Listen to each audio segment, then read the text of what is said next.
25 जनवरी 1993 की एक सर्द सुबह थी।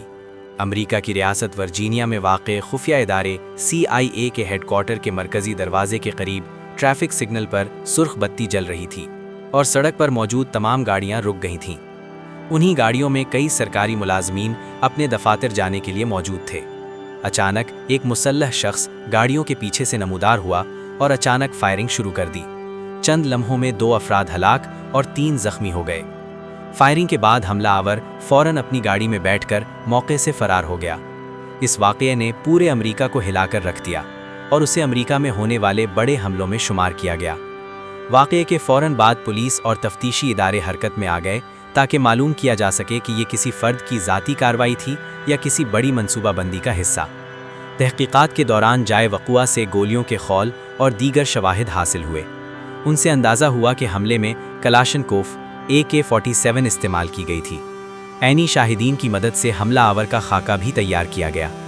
तफ्तीश के दौरान मालूम हुआ कि हमले में इस्तेमाल होने वाली राइफ़ल चंद दिन पहले ही खरीदी गई थी। रिकॉर्ड चेक करने पर एक नाम सामने आया, अमल काशी। जब तफ्तीशी टीम इसके रिहायशी मकाम पर पहुंची तो वहां से असलहा और गोलियां भी बरामद हुईं। इसके बाद ये वाज़े हो गया कि हमला आवर यही शख्स था, लेकिन वो वाक़ये के फ़ौरन बाद पाकिस्तान फ़रार हो चुका था। अमल काशी ने अपनी तालीम बलूचिस्तान के शहर क्वेटा से हासिल की थी। बाद में वो 1991 में अमेरिका गया, जहां उसने मुख्तलिफ नौकरियां भी की और सियासी पनाह की दरख्वास्त भी दी। हमले के बाद अमरीकी हुक्काम ने उसकी गिरफ्तारी के लिए बड़े पैमाने पर तलाश शुरू कर दी और उस पर इनाम भी मुकर्रर कर दिया। कई साल की कोशिशों के बाद 15 जून 1997 को एक खुफिया ऑपरेशन के ज़रिए उसे पाकिस्तान में गिरफ्तार कर लिया गया। बाद अज़ां उसे अमेरिका मुंतकिल कर दिया गया, जहां अदालत में उस पर मुकदमा चलाया गया। अदालत में उसने इब्तदाई तौर पर जुर्म का एतराफ़ किया, ताहम बाद में अपने बयान से इनकार कर दिया। तवील कानूनी कार्रवाई के बाद अदालत ने उसे सज़ाए मौत सुनाई। आखिरकार 14 नवंबर 2002 को अमेरिका में उसे जहरीला इंजेक्शन देकर सज़ाए मौत पर अमल दरामद किया गया। ये वाक़या अमेरिका और पाकिस्तान की तारीख़ के सबसे संजीदा और अहम हमलों में शुमार होता है और अमल काशी की गिरफ्तारी आलमी सतह पर बड़े ख़बरी मौज़ूआत में शामिल हुई।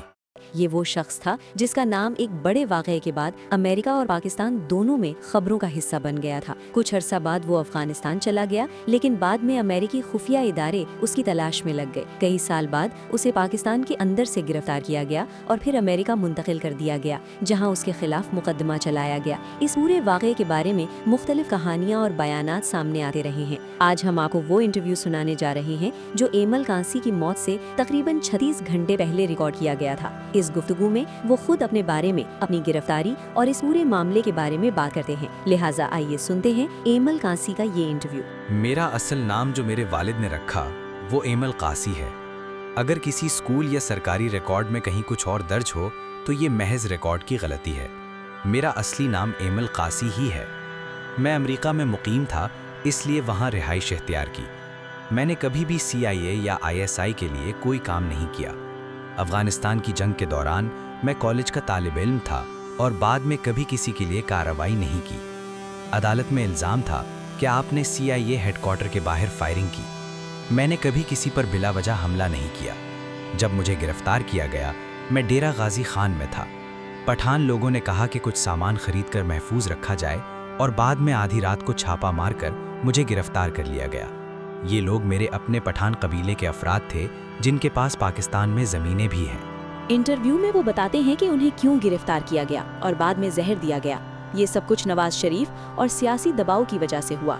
एमल कासी के मुताबिक अगले 36 घंटों में या तो उन्हें मौत के सुपुर्द किया जाएगा या जिंदगी अमेरिका की जेल में गुजारनी होगी। उन्होंने कहा कि मैंने जो कार्रवाई की वो अपनी सूरत हाल के मुताबिक थी।